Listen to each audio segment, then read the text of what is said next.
യേശുവിൽ ഏറ്റവും അനുഗ്രഹീതരായവരെ, സന്തോഷത്തോടെ ആയിരിക്കാം. നല്ലൊരു ദിവസമായിരിക്കട്ടെ. നിങ്ങൾ ഓരോരുത്തരും സന്തോഷത്തോടെയൊക്കെ ആയിരിക്കുന്നെന്ന് വിശ്വസിക്കുന്നു. ഈ ശുശ്രൂഷകളെയും ഈ വചനങ്ങളെയൊക്കെ നൽകുന്ന ഓരോ ദിവസവും ഒത്തിരി അനുഗ്രഹമാണ്. ഈ ശുശ്രൂഷയെ സ്നേഹിക്കുന്ന, ഈ വചനത്തെയും അംഗീകരിക്കുന്ന, ഉൾക്കൊള്ളുന്ന ഒത്തിരി പേരുണ്ടല്ലോ. നിങ്ങളോടുള്ള സ്നേഹവും പ്രാർത്ഥനയും ദൈവാനുഗ്രഹവും ഒക്കെ അറിയിക്കുകയാണ്. അനേകായിരങ്ങൾ സത്യസന്ധമായി ദൈവത്തെ ആരാധിച്ചും പ്രാർത്ഥിച്ചും അനുഗ്രഹം അനുഭവിച്ചിട്ടുള്ള ഒരു സ്ഥലത്തു നിന്നാണ് ഞാൻ എന്നും വചനം പറയുന്നത്. ദൈവത്തിൻ്റെ സഹായം ഓരോരുത്തർക്കും ഉണ്ടാകട്ടെ. ഇന്ന് വചനം കേൾക്കുന്ന നിങ്ങൾക്ക് വേണ്ടിയും പ്രാർത്ഥിക്കുന്നുണ്ട്. നിങ്ങളുടെ കുടുംബത്തെ ഓർത്ത് പ്രാർത്ഥിക്കുന്നു. നല്ല കാര്യങ്ങൾ, അനുഗ്രഹമുള്ള കാര്യങ്ങൾ സ്വർഗത്തിലെ ദൈവം നിങ്ങളുടെ ജീവിതത്തിൽ ചെയ്തു തരട്ടെ. പ്രതീക്ഷയോടെ, പ്രാർത്ഥനയോടെ നമുക്ക് ഈ വചനത്തെ കേൾക്കാം. 1 സാമുവേലിൻ്റെ പുസ്തകം 1-ാം അധ്യായം 27-28 വാക്യങ്ങളാണ്.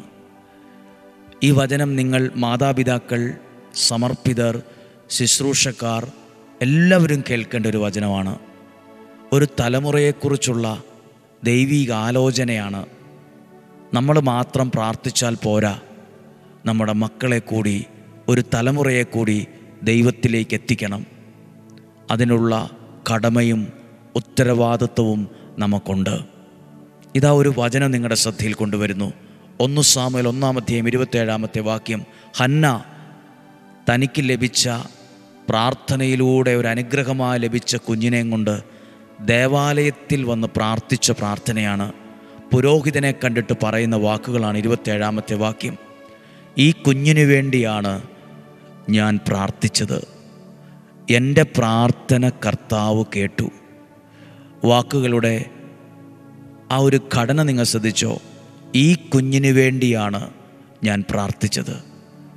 അപ്പോൾ പ്രാർത്ഥനയിലൊരു കൃത്യമായ പ്രാർത്ഥനയാണ്. ഈ കുഞ്ഞിനു വേണ്ടിയാണ് പ്രാർത്ഥിച്ചത് എന്ന് പറയുമ്പം എത്ര കൃത്യതയോടെയാണ് ആ പ്രാർത്ഥന ദൈവം കേട്ടത്, എത്ര കൃത്യതയോടെയാണ് പ്രാർത്ഥിച്ചത്.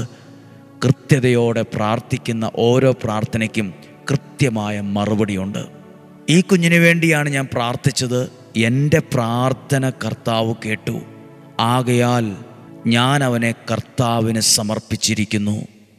കേവലം ഒരു സാക്ഷ്യം പറഞ്ഞ് തിരിച്ചു പോവുമല്ല, അവിടെ ഒരു സമർപ്പണം നടത്തുവാണ്. ആ കുഞ്ഞിനെ ദൈവകരങ്ങളിൽ ഏൽപ്പിച്ചു കൊടുത്തിരിക്കുന്നു. നിങ്ങളോട് ചോദിക്കട്ടെ, നിങ്ങളുടെ കുഞ്ഞുങ്ങളെ ദൈവത്തിന് സമർപ്പിച്ച് പ്രാർത്ഥിക്കാറുണ്ടോ? എല്ലാ ദിവസവും മാതാപിതാക്കൾ വചനം കേൾക്കുമ്പോൾ, ശുശ്രൂഷക്കാർ വചനം കേൾക്കുമ്പോൾ ഒരു തലമുറയെ, നിങ്ങളുടെ കുഞ്ഞുങ്ങളെ, കൊച്ചുമക്കളെ ദൈവത്തിൽ അർപ്പിക്കണം. അത് പറഞ്ഞ് പ്രാർത്ഥിക്കണം. കർത്താവേ, എൻ്റെ മക്കളെ, കൊച്ചുമക്കളെ ദൈവത്തിൽ അർപ്പിച്ച് ഞാൻ പ്രാർത്ഥിക്കുന്നു. പറഞ്ഞ് പ്രാർത്ഥിക്കണം. അങ്ങനെ പ്രാർത്ഥിച്ചു. എന്നിട്ടും അങ്ങനെ തിരിച്ചു പോവല്ല. വീണ്ടും ഒരു കാര്യം കൂടി ചെയ്തു. അജീവനാനന്ദം അവൻ കർത്താവിനുള്ളവനായിരിക്കും. എന്നേക്കും അവൻ ദൈവത്തിന് വേണ്ടി ദൈവത്തിനുള്ളവനായിരിക്കും, ദൈവത്തിൻ്റെതായിരിക്കും. അങ്ങനെ കുഞ്ഞായിരിക്കുമ്പോൾ തന്നെ അമ്മ അവന് വേണ്ടി പ്രാർത്ഥിച്ചു. അടുത്തൊരു വാക്കുണ്ട്, അവർ കർത്താവിനെ ആരാധിച്ചു. ആരാണ് അവർ? ആ ഹന്നായും ദൈവത്തിൽ അർപ്പിച്ചു. ആ കുഞ്ഞും അവർ ദൈവത്തെ ആരാധിച്ചു. അമ്മ ദൈവത്തെ ആരാധിച്ചു, കുഞ്ഞ് നോക്കിക്കൊണ്ടിരുന്നു എന്നല്ല, അവർ രണ്ടുപേരും ദൈവത്തെ ആരാധിച്ചു.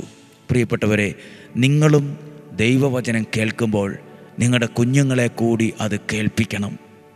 ദൂരെയായിരിക്കും, ഹോസ്റ്റലിലായിരിക്കും, അടുത്ത് ജോലിയായിരിക്കും, എവിടെയുമാകട്ടെ, അവർ കുഞ്ഞിതായിരിക്കും, ചെറിയ പ്രായമായിരിക്കും. അവരെ കൂടി ഈ വചനം കേൾപ്പിക്കണം. കേട്ടാൽ മാത്രം പോരാ, ആ വചനം കഴിഞ്ഞു കഴിയുമ്പോൾ നിങ്ങൾ പറയണം, ഈ വചനത്തിലൂടെ ഈ കുഞ്ഞുങ്ങളെ, അവരുടെ ആരോഗ്യത്തെ, സ്വഭാവത്തെ, ബുദ്ധിയെ, ശക്തിയെ ദൈവത്തിൽ അർപ്പിച്ചിരിക്കുന്നു, സമർപ്പിച്ചിരിക്കുന്നു എന്ന് അവരെങ്കിലും കേൾക്കത്തക്ക വിധം പറയണം. അടുത്തുള്ള കുഞ്ഞുങ്ങൾ കേൾക്കത്തക്ക വിധം പറയണം. 2, അവർ ഒന്നിച്ച് ആരാധിച്ചു എന്നാണ്. അവർ ഒന്നിച്ച് നിങ്ങൾ വചനം കേൾക്കണം. അവർ ആരാധിച്ചു, അവർ കർത്താവിനെ ആരാധിച്ചു. അവർ അമ്മയും കുഞ്ഞും അവർ ദൈവത്തെ ആരാധിച്ചു. നമ്മൾ കുടുംബമായി വചനം കേൾക്കണം, മക്കളെ കൂടി വചനം കേൾപ്പിക്കണം. അനുഗ്രഹീതമായൊരു വാക്ക് ഞാൻ പറയാം. ഈ പ്രാർത്ഥനയുള്ള അമ്മയുടെ പ്രാർത്ഥനയിൽ ദൈവത്തിൽ അർപ്പിച്ചു വളർത്തിയ ഈ കുഞ്ഞ് എവിടെ എത്തി? ജീവിതത്തിൽ എവിടെ എത്തി? ഒരു താളങ്ങ് മറിച്ച് കഴിയുമ്പം ഒരു 1-2 പേജ് ബൈബിളിലെ മറിച്ച് കഴിഞ്ഞ് 7-ാം അധ്യായം 2-ാമത്തെ വാക്യത്തിൻ്റെ ഹെഡിങ് എന്നെ നോക്കണം. 1 സാമുവേലിൻ്റെ പുസ്തകം 7-ാം അധ്യായം അതിൻ്റെ 2 മുതലുള്ള വാക്യത്തിൻ്റെ സാമുവേൽ ന്യായാധിപൻ, ഒരധികാരിയായി മാറിയിരിക്കുന്നു. ആരാണ് സാമുവേൽ? ദൈവത്തിൽ അർപ്പിച്ച് വളർത്തിയ, ഒരുമിച്ച് ദൈവത്തെ ആരാധിച്ച ആ അമ്മയുടെ മകൻ ഇപ്പോൾ സമൂഹത്തിൽ ഉയർന്ന ഒരാളായിരിക്കുന്നു. സാമുവേൽ ന്യായാധിപൻ. സാമുവേൽ എന്ന വ്യക്തിയുടെ വാക്ക് കേട്ട് ആ രാജ്യത്തിലെ ജനങ്ങൾ വില കൽപ്പിക്കുമായിരുന്നു. സമയമില്ല പ്രസംഗിക്കാൻ, എങ്കിലും പറയാം. സാമുവേൽ പറഞ്ഞു, എല്ലാ ജനങ്ങളോടും പറഞ്ഞു, മിസ്പായിൽ നമുക്ക് ഒരുമിച്ച് കൂടാം. ആ സാമുവേലിൻ്റെ വാക്ക് കേട്ട് ജനം മുഴുവൻ മിസ്ബായിൽ ഒരുമിച്ച് കൂടിയെന്ന ഒരാളുടെ വാക്ക് രാജ്യം മുഴുവൻ അംഗീകരിക്കത്തക്ക വിധം അത്രയും ആ മകൻ വളർന്നു. ആരാ പറഞ്ഞത് പ്രാർത്ഥനയ്ക്കൊന്നും ഗുണമില്ല? ആരാ പറഞ്ഞത് ആരാധിച്ചിട്ട് ഗുണമില്ല? ആരാ പറഞ്ഞത് ഇങ്ങനെ വചനം കേട്ടിട്ടൊന്നും പ്രയോജനമില്ല, ഇതൊക്കെ വെറുതെയാണ്? പ്രിയപ്പെട്ടവരെ, ഓരോ ദിവസവും വചനം കേൾക്കുമ്പോൾ നമ്മളൊരു വിത്ത് നടുന്നതുപോലെയാണ്. വിത്ത് നട്ട് നാളെ തന്നെ അതിൻ്റെ ഫലമില്ല. അത് പതുക്കെ വേരോടി അത് വളരും. അതിനൊരു സമയം കൊടുക്കണം. ഇന്ന് നമ്മൾ പ്രാർത്ഥിക്കുന്നതിൻ്റെ അനുഗ്രഹം നാളുകളിൽ, തലമുറകളിൽ, ജീവിതത്തിലൊക്കെ വ്യക്തമായത് വരും. സാമുവേൽ, ഹന്ന തൻ്റെ കുഞ്ഞിനെയും കൊണ്ട് ദേവാലയത്തിൽ ചെന്നു, പ്രാർത്ഥിച്ചു, ആരാധിച്ചു, ദൈവത്തിന് സമർപ്പിച്ചു. ആ കുഞ്ഞ് ജീവിതത്തിൽ തകർന്നുവെന്നോ വീണുപോയെന്നോ നഷ്ടപ്പെട്ടു പോയെന്നോ നശിച്ചു പോയെന്നോ അല്ല, സാമുവേൽ ന്യായാധിപനായി മാറിയെന്നാണ്.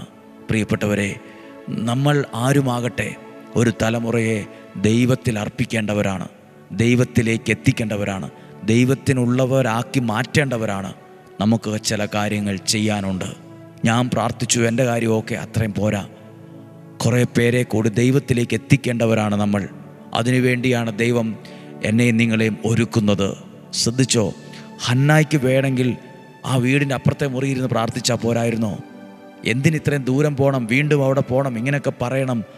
ഹന്ന ദൈവസന്നിധിയിൽ ചെന്ന് സാക്ഷ്യം പറഞ്ഞ് വേഗം തിരിച്ചു പോവുമല്ല. ഒത്തിരി പണിയുണ്ട്, ജോലിയുണ്ട്, ഇല്ല, അവിടെ ഇരുന്നു, ദേവാലയത്തിലിരുന്ന് ദൈവത്തിന് അർപ്പിച്ചു, സാക്ഷ്യം പറഞ്ഞു, ദൈവത്തെ ആരാധിച്ചു. എന്നിട്ട് ചില പ്രാർത്ഥനകളൊക്കെ പ്രാർത്ഥിച്ച് ദൈവത്തിൽ അർപ്പിച്ചിട്ട് പോവുകയാണ്. എന്നേക്കുമായി ഇവൻ ദൈവത്തിനുള്ളവനായിരിക്കും എന്നൊക്കെയാണ് പറഞ്ഞത്. നിങ്ങളുടെ അടുത്ത് ഈ വചനം കേൾക്കുമ്പോൾ നിങ്ങളുടെ കുഞ്ഞുങ്ങൾ കൂടെയുണ്ടോ? പറ ഈ വചനത്തോട് ചേർത്ത്, കർത്താവേ, എൻ്റെ കുഞ്ഞുങ്ങളെ ദൈവത്തിൽ അർപ്പിക്കുന്നു. അവർ ദൈവത്തിൻ്റെയാണ്, ദൈവം തന്ന ദാനമാണ്. അവരെ ദൈവത്തിൽ അർപ്പിച്ച് ഞാൻ വളർത്തുന്നു, ദൈവത്തിന് സമർപ്പിച്ച് വളർത്തുന്നു. ദൈവത്തിൽ സമർപ്പിച്ച് വളർത്തുന്നതൊക്കെ അനുഗ്രഹമായി അത് മാറും.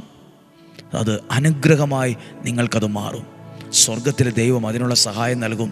ഇപ്പോൾ ഞാൻ ഈ വചനം പറയുമ്പോൾ ഈ വചന അടിസ്ഥാനത്തിലാണ് ഇവിടെ 2 വലിയ ബോക്സുകൾ ഇരിപ്പുണ്ട്. നിയോഗ പ്രാർത്ഥനയുടെ 3 എണ്ണം ഉണ്ട്. 2 എണ്ണം അൾത്താർ കയറ്റി വച്ചിരിക്കുകയാണ്. അത് മുഴുവൻ ആയിരക്കണക്കിന് കുഞ്ഞുങ്ങളുടെ പേരുകൾ ആളുകൾ എഴുതിയിട്ടിരിക്കുകയാണ്.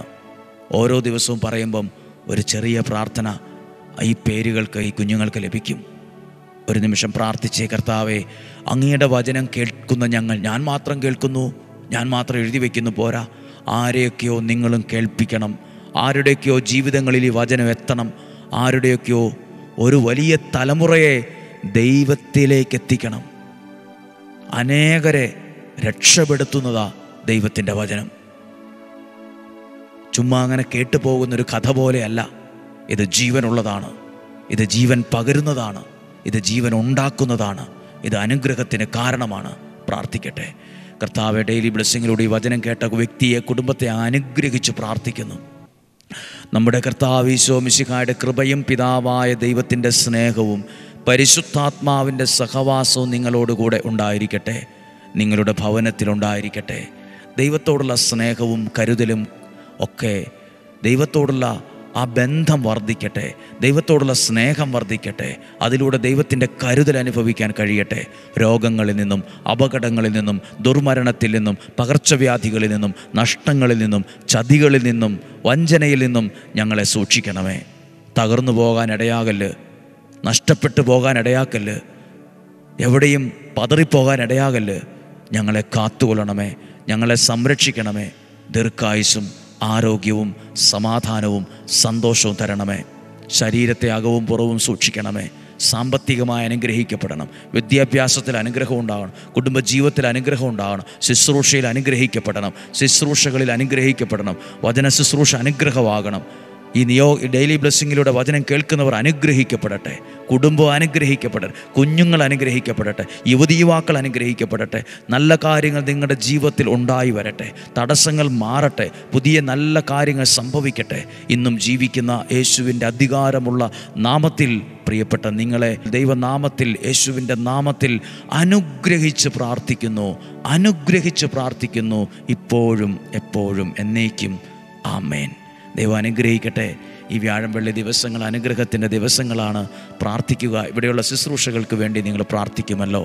നല്ലൊരു ദിവസം നിങ്ങൾക്ക് ആശംസിക്കുന്നു. ഈ വചനം സാധ്യമായ എല്ലാവർക്കും അയച്ചു കൊടുക്കുക. നാളെയും ഒരുമിച്ച് കാണുന്നതുവരെ വലിയവനായ ദൈവം, സർവശക്തനായ ദൈവം എന്നെയും നിങ്ങളെയും ഉള്ളം കയ്യിലെന്ന പോലെ സൂക്ഷിക്കട്ടെ. ആമേൻ.